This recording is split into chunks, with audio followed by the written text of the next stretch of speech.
What's up, everyone? This is Falter Triple One coming at you with a DN deck profile of a deck that I've been hopefully being able to build here in real life. This deck is really good, incredibly consistent, and all in all, it's just fun. This deck is called the Thunder Family deck. Now, I'm just going to give you a deck profile of what I think is a pretty good build because this one's been pretty consistent so far. And I'm also going to give you a couple strategies, tips, and pretty much the idea of the deck. So let's start. The staple monsters for this deck are actually your double 2 Battery Man AAA.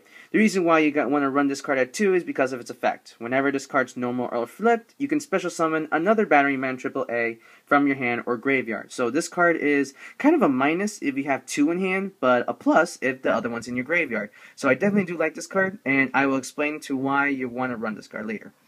Another staple card in this deck is that you actually do want to run triple Moth Thunder, triple Pa Thunder, triple Sis Thunder, and your triple Thunder Seahorse. These 12 cards, these 12 cards are what make up the deck practically. That's why this deck is called the Thunder Family, because it actually uses the family Thunders. Now, the reason why you want to run all these cards at 3 is because primarily their effects. When Moth Thunder is normal summoned, when Moth Thunder's on the field, once per turn, you can normal summon one light level 4 Thunder monster from your hand, except for herself, in addition to your normal summon. So this card's kind of like a a double summon. Same thing with Pa Thunder. Pa Thunder's effect is the exact same effect as Moth Thunder, only except you can target Pa Thunder from your hand. So these two cards are exactly the same. That's why you want to run 3. And now Sis Thunder. Sis Thunder's effect is different from the other two. Her effect actually allows you to recycle. Her effect is that when she's normal summoned, you can banish one level 4 light thunder monster with 1600 or less attack from your graveyard, banish it, and then at end phase, you can then add it to your hand. So this card is really good when you want to normal summon, and then if you have a Pa Thunder engrave or a Moth Thunder you want to recycle, banish it, and then you add it to your hand. Regardless if Sis Thunder is actually on the field. Her effect doesn't make it. Her effect doesn't say that she has to be on the field for it to be resolved. So she could be in graveyard, or you could have exceeded summon with her. Regardless, you'll still get that card added to your hand. I primarily use Sis Thunder's effect to recycle my Thunder Seahorse, since this card is the primary searcher of the deck. When you can discard this card from your hand to add 2, I said 2, level 4 light thunder monsters with 1600 or less attack from your graveyard. Only drawback to this card is that you can only activate one of him per turn, and you can't special summon the turn you activate this card. So this card is actually really good. This is pretty much your searcher of the whole deck, and this card is just all in all broken. Another staple cards you want in this deck are, of course, your Gores. You're honest. These cards, you know what these cards are, so I don't need to explain them. And your double Thunder King.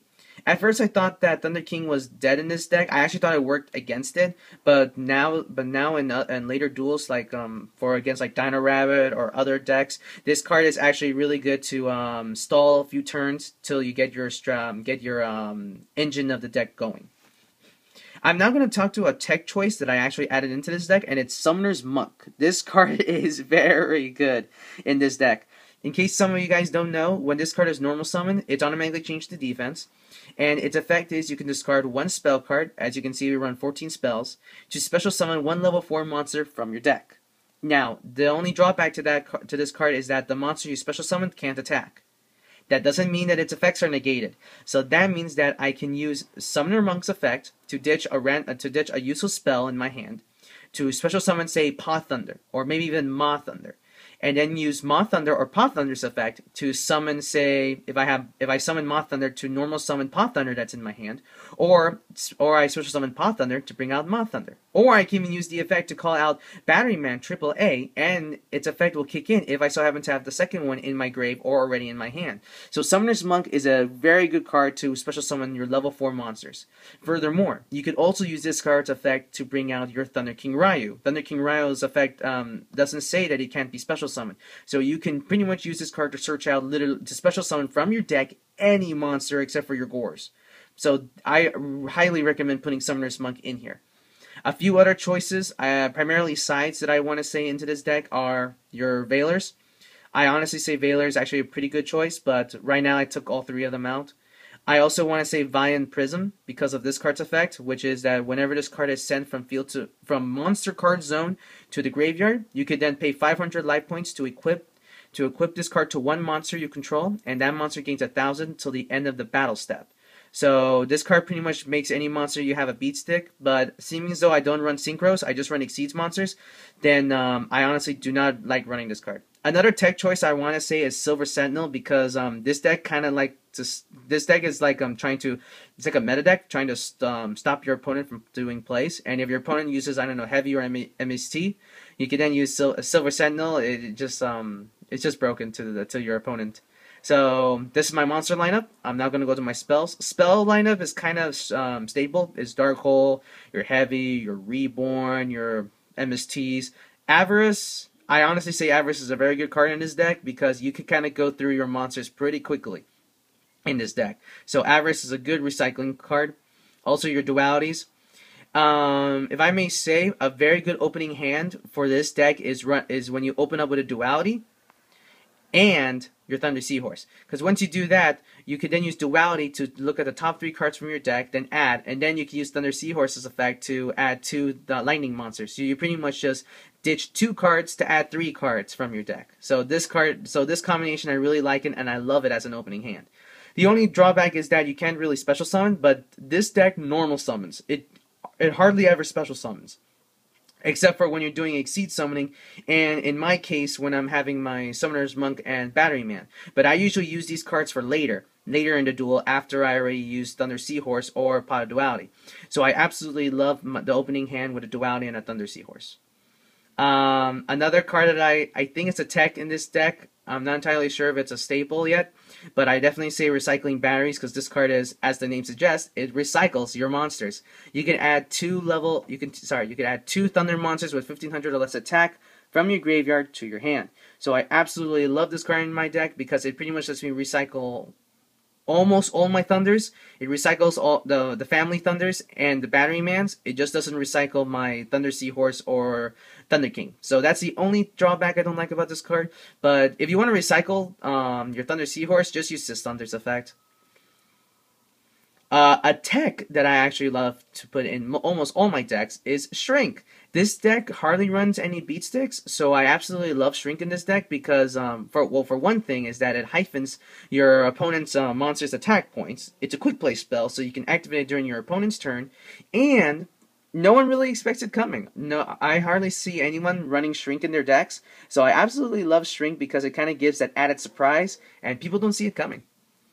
I also run for traps, I run the Triple Compulse. This card is very good, and everyone knows it. I also run the double mirror, double warning, and I only run a single torrential. Now, I'm going to explain why this deck is in 42 cards, not 40. The reason why it's at 42 is because I added in the 2 Summoner Monks, and it honestly doesn't matter. Adding the Summoning Monk into this deck just adds the extra special summoning from the deck. So this deck really thins out really quickly. Like I remembered I was in game 1 duel, I was in turn 3, and I was already down to 23, 22 cards left in my deck. I was going through my deck really fast because I was searching like no tomorrow with the Thunder Seahorses. I was drawing into all spells, and I have a Summoner Monk in my field, so I was just ditching all my spells and then just special summoning straight from the deck. So I go through my deck pretty quickly. Now we'll go to the Exceeds monsters, the extra deck. Now the Exceeds monsters could be your own preference. You can add in whatever level, whatever rank 4 generic monster you can think of. But I made my extra deck based on cards that are already released in TCG. That's why you don't see any Constellars or that other Light Warrior Exceeds monster, that Photon one. So I use all TCG Exceeds monsters because I want to build this deck. So I run the double Gaga Cowboy. This card's very good. His effect depends on his battle position, and in attack mode, his effect is just like Utopia Ray. Your opponent monster loses 500 while this card gains 1,000. So I honestly do like Gaga Cowboy. I run him at 2. I also run the double Maestro. Well, everyone knows what that card does. So this card again is really good. I also run, actually, if I may just quickly or alphabetize this card, I actually do run triple Shockmaster. Now, Shockmaster, everyone knows what this card does. It's broken as hell, and it's a very good opening because this deck could make easy rank 4 Exceeds monsters that are not only generic but also also have a high requirement. Everyone knows that Shockmaster's requirements 3 level 4s. That's actually pretty hard in some decks, but in this deck, it's incredibly easy. We can do it almost every turn. So that's why I absolutely love Shockmaster in this deck. A personal preference for me is that I actually run the 32 Shark Drake. Okay. The 32 Shark Drake's effect is that whenever it destroys a monster by battle, you can then special summon that monster back to the field, but that monster loses 1,000 points. Now, this card is really good for trying to finish off your opponent quickly because he can attack twice, and the second time it deals more damage. And also because he's a 28 beat stick. I do like this card. Staples in most Exceed stacks are, of course, your Wtopia. Another card that I love to put in here is Thunderspark Dragon. This card is very good. He's pretty much like my Black Rose Dragon. Just nuke all monsters, all other face-up monsters. So I absolutely love the Thunderspark Dragon in case I'm going up against that BLS or, yeah, just your BLS. I just absolutely hate that card. And I actually do run the Photon Butterfly Assassin. You notice how I can't pronounce that last name, so I just call it by the Japanese name. A couple of combinations. Yeah, a couple of combinations that I like to put into this one is that I usually summon out my Photon Butterfly Assassin and not Shockmaster, and the Shark Drake. Because if my opponent's going on the defensive, I can then use Photon Butterfly's effect to change their defense monster to attack mode, then attack with Shark Drake, and then I'll use Shark Drake's effect to then special summon that monster right back, and it just keeps, my opponent just keeps losing more and more life points. So I absolutely love that combination. I could also you could also kind of combo Maestroke with Photon Butterfly, because you can use Maestroke's effect to change the monster's battle position to defense, and then you can use Photon Butterfly to change it back to attack mode, but with even less attack points. So you could also do that combination as well. Some of the Exceeds monsters, I have to admit, I don't use. I sometimes don't even use Thunderspark, so I may consider dropping it down to 1. I primarily use my Shockmaster. That card I always use, so that's why I start running 3 instead of 2 like last time.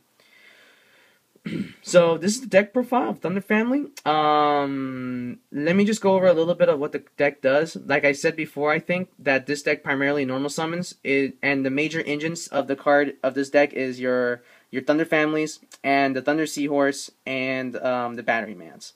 That's your primary engine of the deck. This deck is semi-budget if you ever want to build it. The only expensive card, honestly, the only expensive card in this deck is your Thunder Seahorse. I'm seeing it $30 in Core, or maybe even Amazon or eBay. I'm not entirely sure how much this card's going for anywhere. So I kind of say that this deck is a semi-budget deck because the fact that you need 3 of this card, you honestly do need 3, and all 3 of them will cost you around $90. So that's the deck profile. Please rate and comment what you guys think about it, and see you soon. Bye.